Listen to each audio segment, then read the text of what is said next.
നമ്മളിത് എങ്ങോട്ട് പോകുന്നു? വലുത് മനസ്സിലായോ? ഇല്ല അല്ലേ? എന്നാ സായി പറഞ്ഞു. ഞങ്ങള് ഒരു പറ ചോറ് തന്നിട്ടാണ് ബിരിയാണി ഒക്കെ പോകുന്നത് ഗായ്സ്. അത് മുട്ടയുള്ള ബിരിയാണി.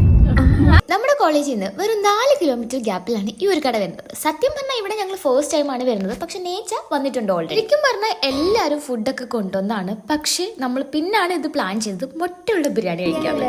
അങ്ങനെയാണ് എല്ലാവരും കൂടി ഇവിടെ എത്തിയത്. ഞങ്ങൾ ഇവിടെ ബിരിയാണിക്ക് ഓർഡർ കൊടുക്കും. രണ്ടുപേരും കാര്യമായിട്ട് അവിടെ നിന്ന് ചർച്ച ചെയ്തു. പഠിക്കുന്ന കാര്യത്തിൽ ഇത്രയും ഡിസ്കസ് ചെയ്തിട്ടുണ്ടാവില്ല.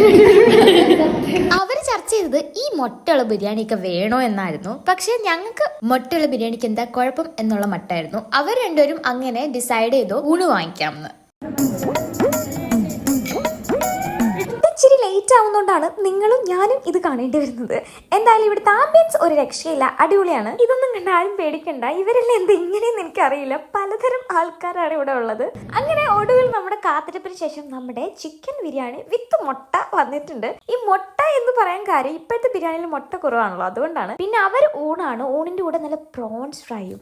ഓ എന്റെ ദൈവമേ, അടിപൊളിയായിരുന്നു. ആ ചൂട് ചോറും അച്ചാറും നമ്മുടെ തേങ്ങാക്കൊത്തൊക്കെ ഇട്ട പ്രോൺസും കൂടി കഴിക്കാൻ തന്നെ ഒരു അടിപൊളി വൈബായിരുന്നു. കുറച്ചുകൂടെ എൻജോയ് ചെയ്യണമെന്നുണ്ടായിരുന്നു. പക്ഷെ നമുക്ക് ക്ലാസ്സിൽ 1:45 കയറിയില്ലാത്ത പക്ഷം അറ്റൻഡൻസ് കിട്ടിയില്ല.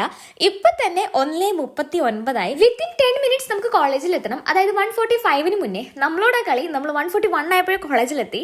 എനിവേ നമ്മുടെ ചാനലിൽ ഒരു ഗീവ് അവേ നടക്കുന്നുണ്ട്. അതിന്റെ ബാക്കി ഡീറ്റെയിൽസിന് വേണ്ടി ചാനൽ ഒന്ന് സബ്സ്ക്രൈബ് ചെയ്യാം. ടാറ്റാ.